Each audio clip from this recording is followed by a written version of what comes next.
It is an Ashes Saturday and not an Asian Saturday because Australia and England winning in the Super Saturday, or like I termed it in the morning, the Stupid Saturday. But look, we got our money's worth, at least with Harris Rauf and Wasim making a fist of things, giving us a little fireworks given it's Diwali and the weekend, of course. My name's Abdi Shaikh. You guys are watching the cricket.com match review, or should we say reviews, because there are two games to, of course, talk about. We'll talk about the afternoon game in just a bit and what Mitchell Marsh did there.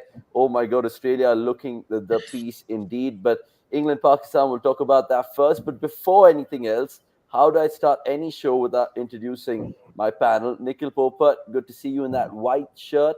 And Gurkirat, who's just run back from the gym in a panic moment, thinking that the game's going to get done and dusted. But look, it was You know, Pakistan Tailenders having the say. you shared too many of my personal details, and I am 100% sure I someday didn't say you're Zumba, did I? Did I say Zumba? I didn't say Zumba. I said going gym. to get me in trouble. Now you've said on the show that I have, rushed back from the gym, when people are going to look at me, they're going to say, there असर तो नहीं दिखता gym का. They'll say मतलब 100%. Go check out any of the Deep Point with Gurkirat episode on cricket.com with Gilly Point 8 months ago. You'll see how the man has become from Virat Kohli 2012 to Virat Kohli 2016. It's insane. It's honestly insane. that's too much. Okay, anyway, let's pick the bones about this particular game, guys. England, Pakistan. England back-to-back wins and then bowing out of the competition. Do you think that will give them Champions Trophy next by the looks of it right now in the points table, which will show you? But Yeah, what do you think? yeah, it should. I mean, there is no reason why it shouldn't. It has. Yeah, mostly it has. So yeah, that's it. Yeah, we'll of course reflect that for you guys in a bit. On the whole, Gurkirat, what did you like about the afternoon encounter? I say that because England Pakistan first ball was at 2 p.m. Did you expect anything different? Did you expect the thumping that Pakistan got dished out? Yeah, I said it could happen because, see, at some point of time in this tournament, the English batting had to come good. And this whole game was about, all the things that we had discussed about Pakistan, that could go wrong in a game. If Hmm. anyone looks at our previews from the Asia Cup, or even previews, mega preview of Pakistan, we all spoke of that how Pakistan could be in trouble is if they don't get wickets with the new ball. Today they did not get wickets with the new ball. If they don't get that, pressure will fall on the spinners to deliver with wickets in the middle overs, and they haven't been taking wickets in the middle overs. They did not. So going into the last 10, England were 240 for 2, and then they scored nearly 100 runs. And we had also spoken of that, if they have to chase a total which is above par or 300 plus, they'll need Fakar to come good. Fakar did not come good, and they could be in trouble. So this whole game sort of panned out in a manner, uh, in a manner which all of us had discussed could be the pain points, or points of weaknesses for Pakistan. Hmm. And sort of ironic, or I don't know how you want to sum it up, but the last game of the World Cup showcasing all the weaknesses that the team had coming to the fore against an opponent which hasn't been at its best. So that tells you how much improvement is needed for Pakistan in a lot of areas. They cannot be solely dependent on Fakar to, give impetus to the chase. They cannot be solely dependent on Shaheen to give you wickets in the in the power play, and they need to find options as to who can give them wickets in the middle overs. So this whole game has been just about highlighting all their weaknesses that were there always. Sometimes it got covered up. And in this World Cup, a lot more weaknesses came to the fore, like how Haris Rauf's inconsistency caused them. And there was also a drop catch. It's again something that we had discussed, that their fielding could pull them down, which it did, which it has at certain points in the tournament. They dropped David Warner against Afghanistan. They did not drop catches, but let a few balls in the outfield go to the boundary. So this whole game was a culmination of all the weaknesses of Pakistan. And yeah, that's no better way to sum up their tournament in a way, I feel. Okay, let's take a look at the match summary then and what happened, because England opted a bat and getting to 337 for 9, which I thought was way above par. I think England did remarkable to get to that 337 eventually, with Stokes against top scoring after his 100 against the Netherlands. Root getting 50 in a World Cup, which will add to his tally, of course. And who knows, it could be their last World Cup it might definitely be their last World Cup with regards to not seeing them in 2027, but I might be wrong. And Pakistan in reply, nonetheless, 244. And that 244 was made to look good only with the tailenders. Like I said, Rauf and Wasim giving the Kolkata crowd some cheer at the end. And David Villa on his last ODI for sure, 3 for 56 in his 10. And Gus Atkinson and Adil Rashid as well amongst the wickets over there. Right, I just want to ask Nick a question which is posed by Jay Sharma in the comments. Keep your comments coming through, even though it's Saturday. Happy Diwali to all of you guys, of course, watching this. And he goes on to say, Nick, what's the major reason of England's decline in this World Cup? Because we saw a glimpse of what they can do in the last game and in this game, but why has it not come to the fore? And why have they been the worst defending champions ever? See, we've discussed this in the past. It's not just one thing. Uh, Plenty of factors there. That number three having a terrible run, not getting opening stands, just two opening stands in both their wins in Bangladesh and today. So you're not going to win like that if you are dependent on your top three to give you big scores, because you have a plethora of middle order guys who are going to come good if they have a good platform and good batting depth. So that is also a reason that Ben Stokes missed the large part of this. But due to that, you had to arrange people here and there. And even very early as well, you didn't see them being very thorough with their plans. They went from fielding a very strong all-round attack to going to a very specific bowling attack on a deck that needed more all-rounders. So I felt they were always hoping things will happen rather than actually trusting them to happen. Again, one guy who kept scoring right through was Malan. He's continued to score in that sense. And Ben Stokes, again, we saw with Ben that, when he gets time in the middle, he gets gradually better.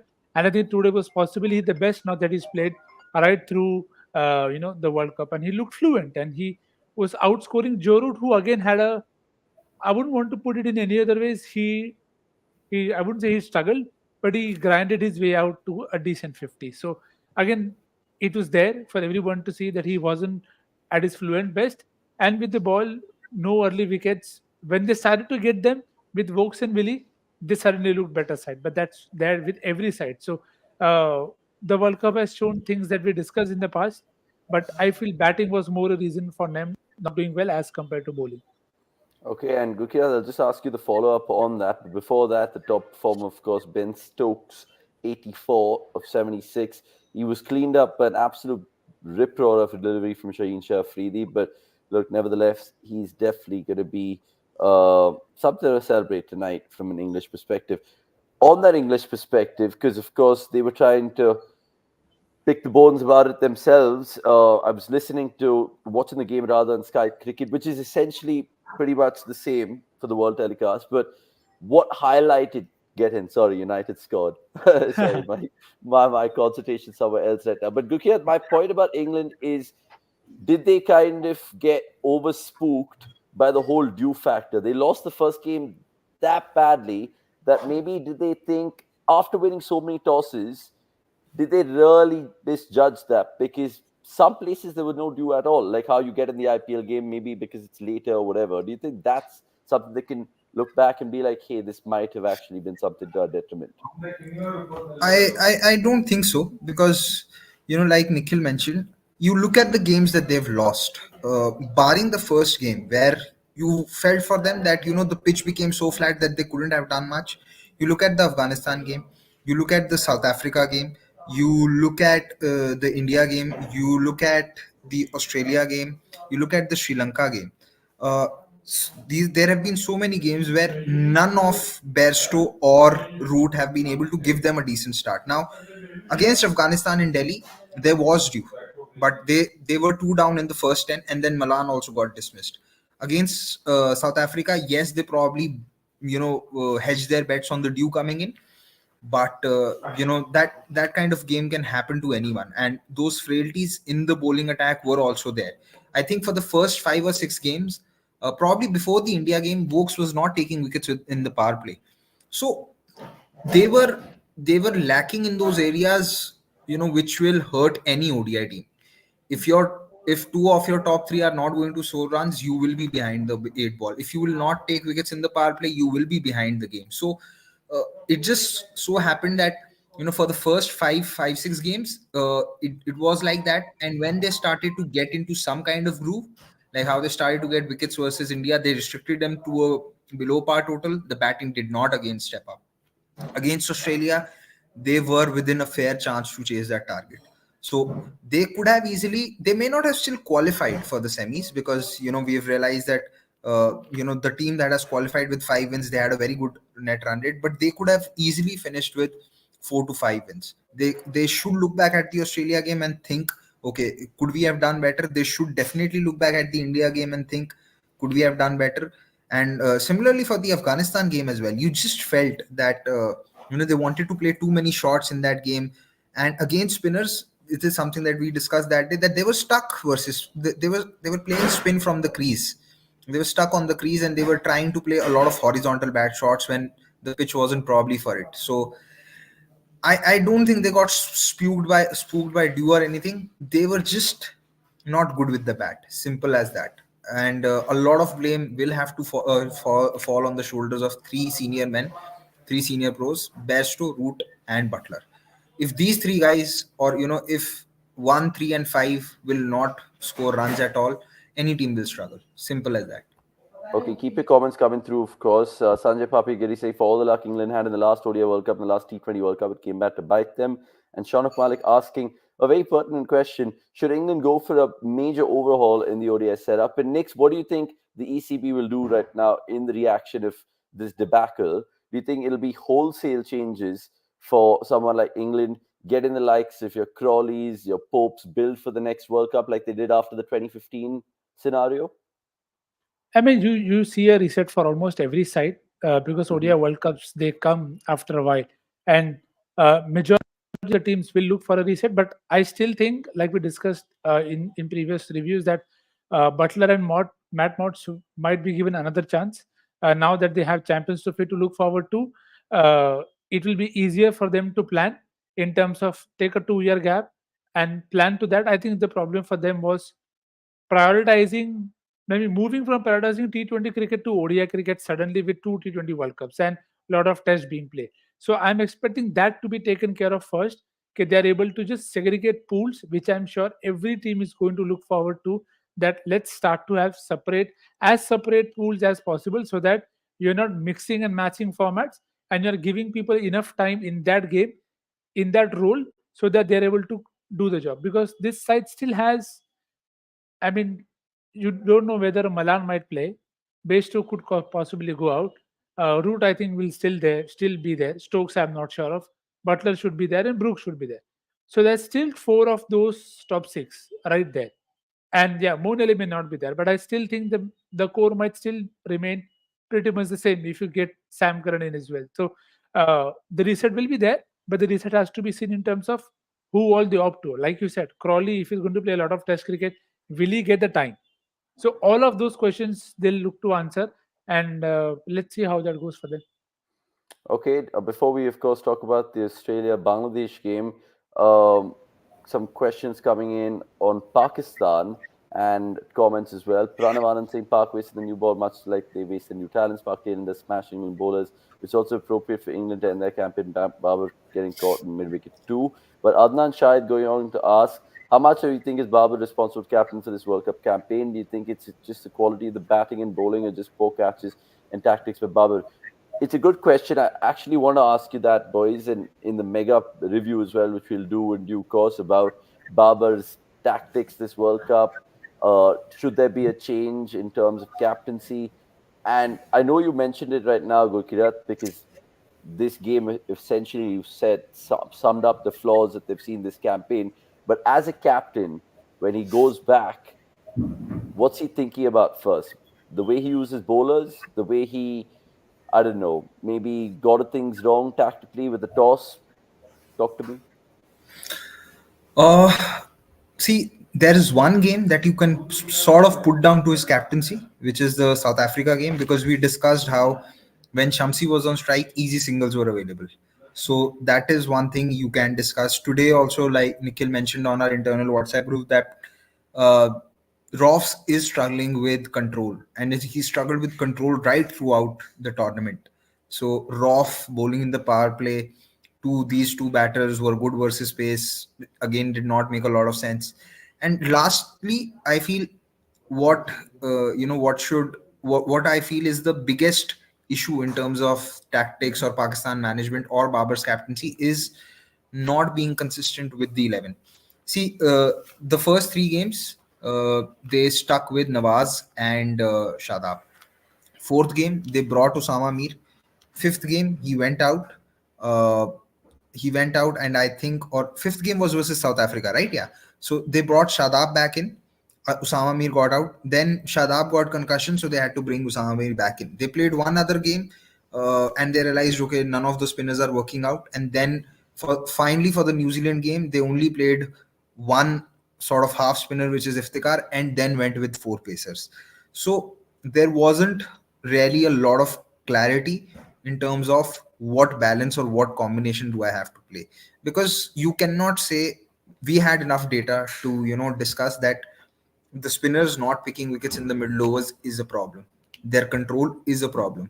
So when it's been a problem for some time, then you cannot act or sort of behave in the in the World Cup itself. Oh, we have to look for some short term solution, because a lot of those short term solutions will not work, and they will also not work because you have to question how many games did Usama Mir play coming into the World Cup, or how many games did Abdullah Shafiq play coming into the World Cup, or how many games did Saud Shakil play coming into the World Cup. Saud Shakil delivered in a couple of games, but that was again, they played him more out of hope rather than conviction, because he had just 150 and some average of 15 coming into the World Cup, not even played 10 ODIs.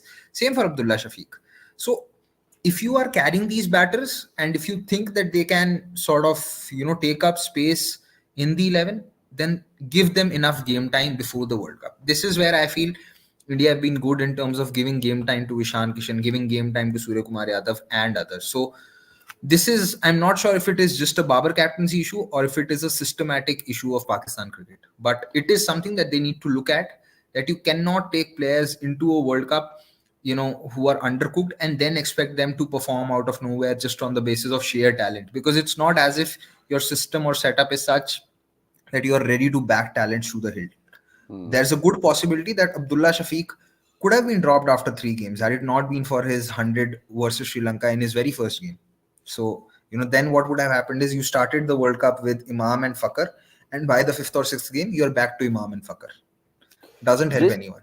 just on the Babar captaincy next, I'm thinking about it because you look at any captain, and then obviously you kind of compare them to other captains. And I know comparisons are bad, but all I'm trying to say is you think of Owen Morgan being a good captain, MS Dhoni being a fantastic captain, Virat being a great captain in terms of the red ball scheme of things, and they all had their little imprints in terms of how they want to play the game, whether it's aggressive field sets, whether it's just in your face sort of energy, like what Virat brought with India.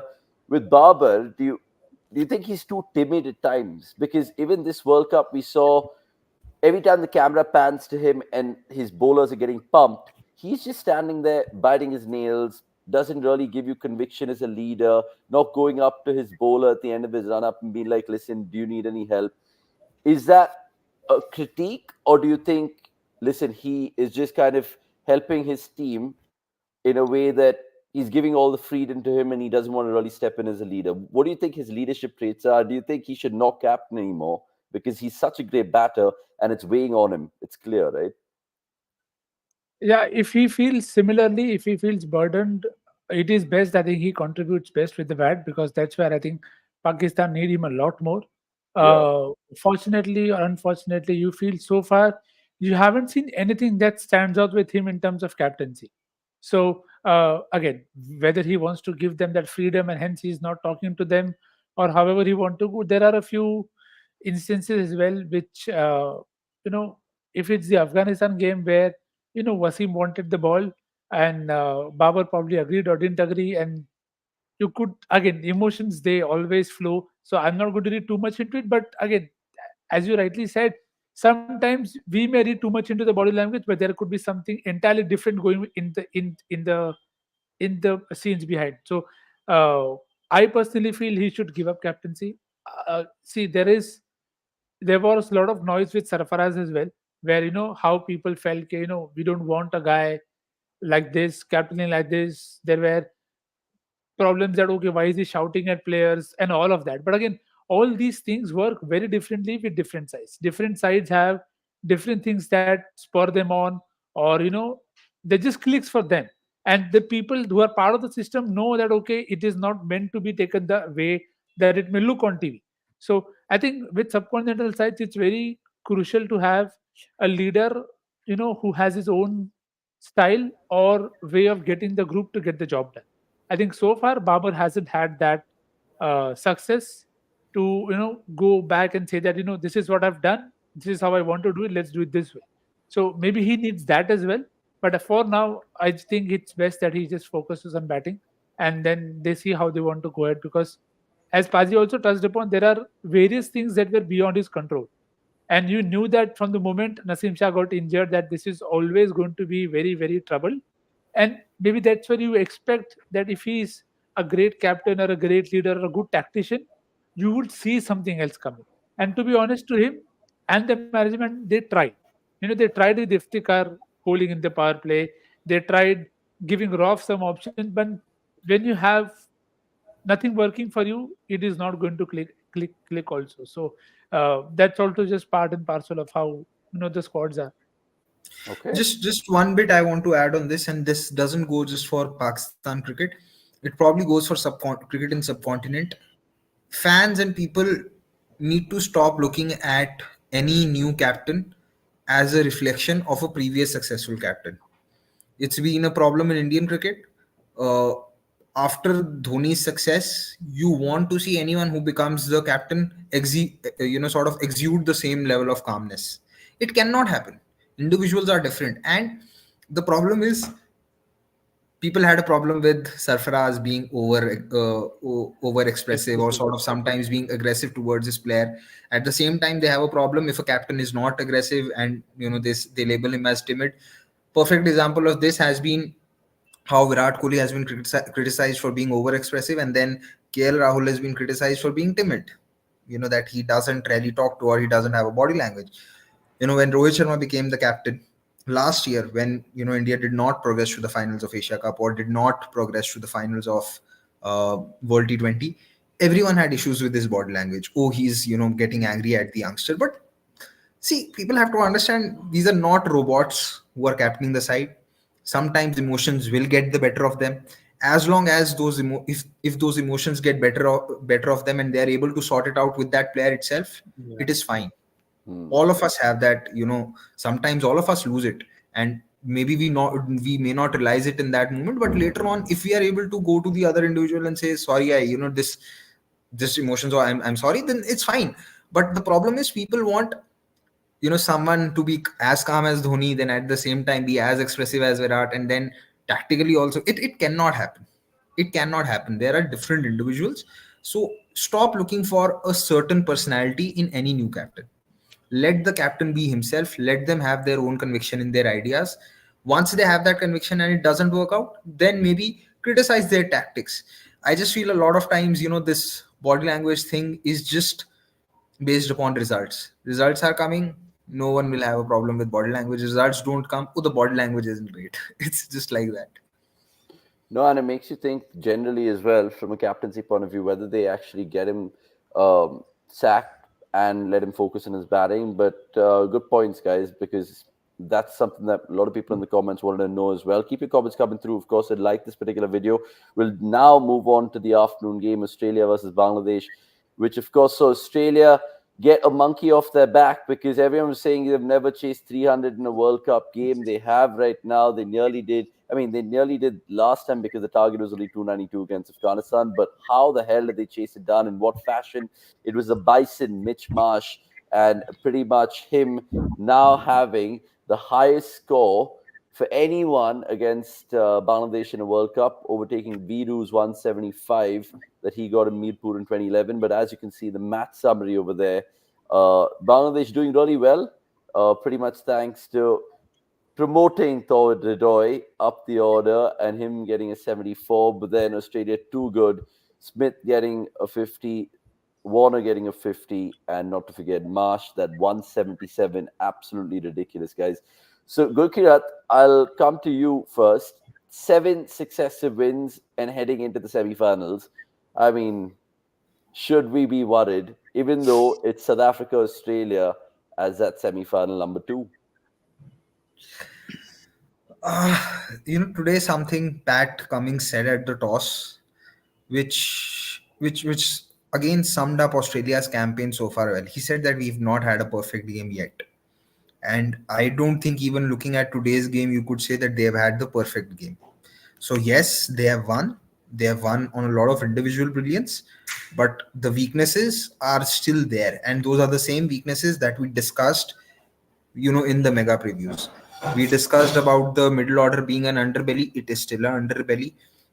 We've discussed about how, if Stark doesn't get wickets in the power play, then they could have issues in terms of containing teams in the middle overs. What has really worked for them is three of the pillars of the side in Warner, Maxwell, and Zampa. They've been so good that they've covered up a lot of their weaknesses. Uh, Australia would know today that them letting Bangladesh score 300 runs. It could have been 350 because they were 200 plus at the end of 32 over mark. Is something that that they should have avoided. If because if they bowl like this today, or if it was the South African team, at the end of 32 over mark, 200 odd for three, they could have easily batted Australia out of the game. So yeah, I mean, they've still not had the perfect game. If the opponents would hope that the perfect game doesn't come in the semis or in the finals, uh, but yeah, they will still have the momentum and the belief that okay, we are coming on the back of 7 wins. So a lot of things have worked for us, but it all just for Australia, it is all going to boil down to those three or four individuals. I had spoken of this when India were yet to play New Zealand, that if any team is going to put India off the attack or off their plans, it would be a team that starts to attack the spinners. Now, if some team is able to play out the new ball spell and then decides that we will not give Zampa wickets, we are happy to play out his spell for 35 or 40 runs, Australia will be in trouble because they need wickets from their pacers, which hasn't really come as much as they'd like. Hmm. What do you think about the game, Nick's Australia Bangladesh, especially from an Australian lens? Are they now making a statement to the rest of the three teams and been like, listen, we're going to show you why we have such World Cup pedigree and why we're first going to dismantle South Africa and then come for you, India? I'll be so nervous if it's an India Australia final with this Australia team getting so many wins under their belt. Yeah, with cricket is always perceptions, and they will never change because again, we've grown up watching a side decimate sides for fun. There was a record that I know I read online in that Afghanistan game that 6 times Australia have lost 4 wickets for less than 50 runs in World Cups. Six Wow. times, and they've never lost. That's a stat and a half. And so it tells you the depth that's been there in the past and the depth that was there on that very given day. But see, whether they can do it again or not, we can only guess. This is not the same side that has played in the past. As Padi said, all those weaknesses still exist. There are areas where you can catch them. And if it's a good deck which you expect Eden Gardens to be one, then I think it should be a very good contest for both sides. For South Africa and Australia, both sides have But is enough it toss things. dependent, like how the people are saying here? This one may not be, because see, if you look at it, okay, South Africa will, you will say that okay, yeah, they want, let's make South Africa chase. But if South Africa are bowling first and Australia is batting first, there is enough opportunity there for South Africa to strike and keep them in check, in terms of Hmm. keep Australia in check, because they've had a problem with, again, see, Smith has got runs, Marsh has got runs, Warner has got runs, but they've all got it, as Padi said, individually in very, very different games. And they've been very good batting decks. जहाँ पे हुआ है. So if it's a deck that is, because we've seen in afternoon, sometimes it's difficult to start. So Yeah. if that is the case, South Africa will hope that okay, let's keep them to a score that isn't too much, and then underlights it is going to be a battle, which will be there. And on the big day, it might just be, it may feel a bit more for South Africa that okay, underlights Stark, but then you also have to look at they haven't been a good power play bowling side, Australia. So that is something that you will have to hope it continues to be the case on that very given day, and you will need some amount of luck. So there is no going about it. You will need some luck, but I'm hoping it is a good game. Both sides have their areas to look out for, and that just makes it a bit more even. Yeah, if by chance, Australia win the toss and choose to bat first, I mean, South Africa have to be prepared for that. They don't have to look further ahead than the first game of Australia's campaign in this World Cup. Yeah, Hmm. You know exactly. how Australia struggled versus both Kuldeep and Jadeja. And see, Eden so far has not been the flat pitch that we associate with it. It's not been like how it was in 2012 to 2014, where the ball after pitching was coming the next day, deciding where I want to, go. But it's still not been an easy pitch to start off with. So the pitch, if the pitch is anything like how it was between India and South Africa, South Africa can take that risk of bringing Shamsi in purely because of how Australia's middle order has struggled versus spin and how they played both Kuldeep and Jadeja in that game.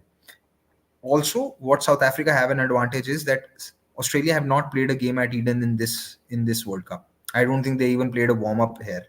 So South Africa will have that advantage. So, see, toss will be important, and it always is, regardless of which format it is. But it is this World Cup so far has been toss agnostic. So I don't think it's going to be like, okay, you win the toss, you win the game kind of a thing. If you have enough pedigree and quality, you can still ensure that despite losing the toss, you can come out on top. Okay, super. All you guys watching this, please give it a like because, of course, we've all kind of boycotted our Diwali parties and we're kind of heading there late in some cases. But right now, I want to, of course, talk about that Mitch Marsh innings, 177, boys. How much did you like it? Because normally you look at ODI cricket or generally cricket, and you think about Australia, Bangladesh, that Shane Watson innings instantly pops up. But now, does that Mitch Marsh knock have precedence over that Watson knocks, Nick? Did you like it that much, the 177? I mean, both were very, very different. The Watson one, I remember vividly having a lot of pulls, thumbs over Yeah. the on, cramping low and just backing sixes. And Marsh has his own way of dealing with anything that is there in his arc. So again, not surprised with both those knocks. I wouldn't want to rate any of them. They are good at their places. No preference there, but there are things that South Africa will look forward to. They played very recently, and South Africa came back after being 2-0 down. So they'll bank on that experience as well. Uh, we've seen how to get Mitch Marsh out, but if you don't get Hmm. him out, then you know what you get from him. So uh, all of it, there are so many such battles that will make it even more interesting. That what do South Africa do with Lungi and Giri? Whether they go to Rabada there then, because with Australia, this top order of Head, Warner, and Marsh, the way they come, New Zealand experienced it, today Bangladesh experienced it. So you have to strike early, otherwise they'll just go hammer and tongs at you. So uh, good game for Marsh to have. Again, very good conditions as well. Not wanting to take anything away from him, but you expect him to just find a way and make the most of getting a good score under the belt against an attack that didn't have any confidence also, so to speak. So yeah. From a Bangladesh perspective, nothing to really talk about, boys. I mean, with all due respect, because I know it's been a woeful tournament for them. I mean, obviously the win against Sri Lanka was something that they could smile about, but apart from that, nothing really. Gurkirat, I just want to ask you with that South Africa Australia semi final. Obviously, Maxwell and Stark rested today, so those two will come back. Abbott will go out, and who else do you think will go out? Manis. I don't think so because in that England game, Marnus batted at 5. I think so. Or So no, who Mitchell Marsh who will they wasn't there. drop? I think they'll probably have Marnus at 5, Inglis at 6, with Stoinis at 7, and then the four bowlers. Uh, I don't have a lot of confidence in Stoinis' batting. I'll be very honest. Uh, and they've not been using Stoinis much with the ball. Though, if Eden does have some grip on offer, Stoinis' slower balls can help them with breakthroughs, but Pat Cummins for some reason has not shown that tendency. I mean, there was this one game where I think Mitch Marsh, I think it was the South Africa game, yeah, the South Africa game in Lucknow, where you felt Stoinis's bowling could have been used better, but Mitch Marsh came into the attack first, then Stoinis came. So yeah, again, it's like I said, for Australia, a lot of their game is dependent upon openers, and they'd really hope that if Australia want to go all the way in one of those two potential games, Smith gets a good score. Like, because so far it hasn't happened. I think he's only had 150 plus score, that was versus Netherlands. So He they'd got really one hope that. today. You got one Sorry, today. He yeah, got one today. sorry, I missed that. So they'd hope that if he gets in, he makes it count, Okay. because there have been occasions where he's gotten in the India game. He got in, and he looked switched on from the word go in that game, but just got a very good delivery, but also got into a shell. So they'd hope that whenever Smith gets in, he just makes it count. Sometimes he's been their go-to man in terms of that insurance policy, right? But Dix, I mean, with Marnus also there, do you think that gives just bolsters their batting a little bit, or would you take a shot in the dark with Cam Green and bring him back in, or not really? No, I think they've made it very, very evident that they want Manas runs, and Manas has done well to again play crucial knocks for them under pressure in difficult situations, right through the World Cup. So, as you said, they want that batting insurance. I think with Marnus there, so that's where I feel they will side on to. And again, Maxwell has done very well with the ball. So it will not be bad to have him bolt, and because he has bowled, and then we've had head to bowl as well. And again, these are all the matches that you want to look forward to. That whenever head and Maxwell bowl, how do South Africa play these two bowlers? Because again, if they're batting second, it is maybe dependent on the score and everything. But while batting first, we know how they've planned their innings well. So it could be really about how they target those overs, because it's I mean that's the only way you can beat Australia right now. You don't give them new ball wickets, which you forces pressure on Zampa and Cummins to strike, and if they don't, then you have a game on hand. So that is how they'll plan, and that is how they have been planning. While especially when they are batting first, that they are happy to not take any risk and just keep going, keep going, keep going, keep going, build the platform, and then you snap. So let's see if Australia allow them to do that, or South Africa find a way past that. Yeah, I think that the key wicket. I'm not saying that this person will be the X factor or not, but the key wicket, in my view, if South Africa are batting first, has to be RVD, because once Van der Dussen is dismissed, then South Africa will sort of be in a fix as to who drops anchor, because so far he's held up one end and well. Sometimes there's been a criticism of his strike rate, but because he's at the other end, it gives whosoever at the other end, whether it's QDK or whether it's Makram or whether it's Klaasen or whosoever is this, they have that extra freedom that okay, we will not have a collapse because Van der Dussen's there.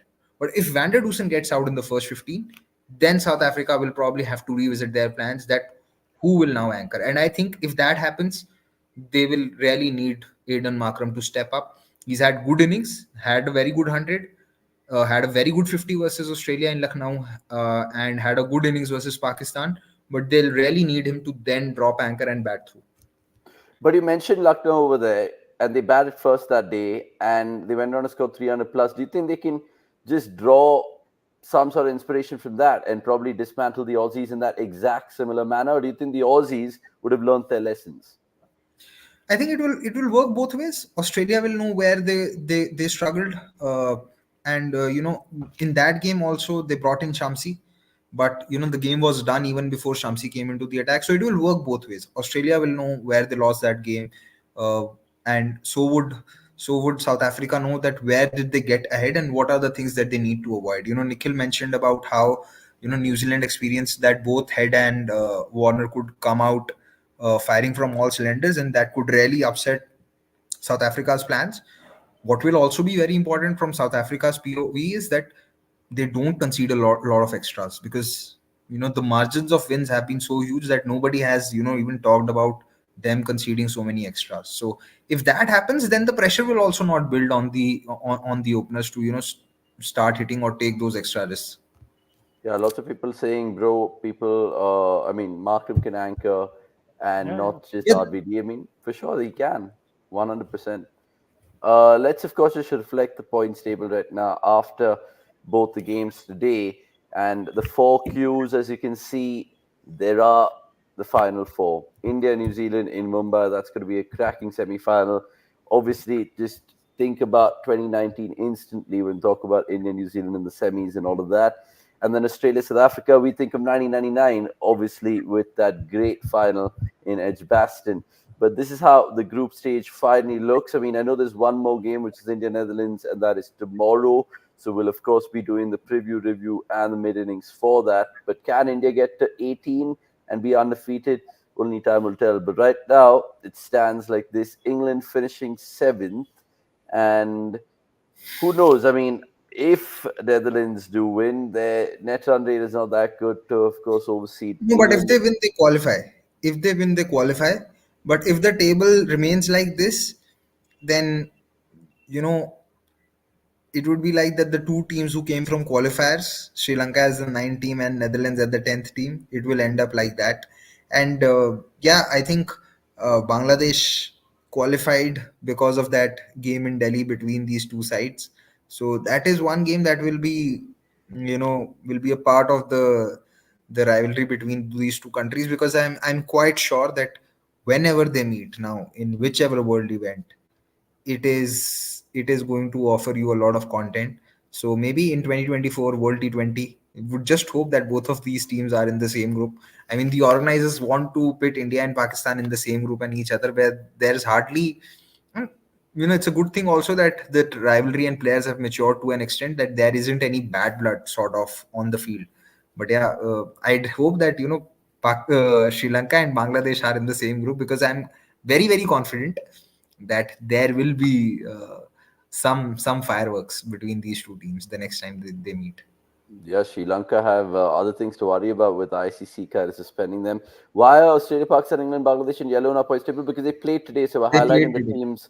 So, of course, just to reflect that points table for you guys again, India, of course, on top, and only time will tell how it all finally unfolds with Netherlands playing India tomorrow. The Dutch are here for the Diwali, boys, and we'll be there, of course, covering it for you in terms of the match previews and reviews. Like I said, we're also going to be doing fan cams, so watch out for cricket.com and the YouTube Mid innings channel. as well tomorrow. Mid innings as well, and it could be in kurtas. Who knows? Only time will tell. I think Gurkirat got that idea. I think it's cute. We might go with it. I won't be doing that preview review, so you guys will have to get your attire sorted. But thanks so much for your time, all you people, and a happy Diwali. Enjoy your night ahead. Of course, take it easy in the sweets, guys. What's your favorite Diwali sweets, by the way? Really quickly, we'll just end on a tasty note. Nikhil, anything comes to mind? Because Gurkirat, I'll give you time to think because I know you're in a conundrum. Be There like, are too many. there are too There are many. too many for Uh, me. no, I these don't. I sweets, don't these have sweets a lot tell a of sweets. story. Yeah, no, I Sorry, don't have a Nikhil. lot I of think sweets. Nikhil's favorite is jalebi. And jalebi and Nikhil, kaju katli, those are the two sweets that I prefer, and that's that. yeah, but Nice. as far as I am concerned, milk cake, kaju katli, son papdi, doda. There's a doda. There's Mysore pak. So I just don't eat gulab jamun. But apart Achha, from that, jo aa jaye sab खा लेंगे another. आने दो. Super. I mean, I just love the warm kheer. The kheer just does it for me for sure. Yeah. And I think I'll probably have a bowl of that later. Right, You know, enough of my fluff. And sorry, Gurkirat, finally finish the show no, then. so I was just going to say that 2 weeks from Diwali will also be the major Gurpurab. It would be Guru Nanak Jayanti, so you could anyway go to a Gurudwara and they'll definitely be, serving kheer for sure. Indeed, for sure. I hopefully get a little bit of sweet 3 points with United right now. I'm going to wrap up the show so I can watch the last 4 minutes of the game. That's all we have. Good night and goodbye. Yes. Join us tomorrow on Super Sunday, India, Netherlands. Hopefully, it's not a washout, but we'll try to make sense of it nevertheless. And like this video right now before we go, it's time to say goodbye and good night. Cheers.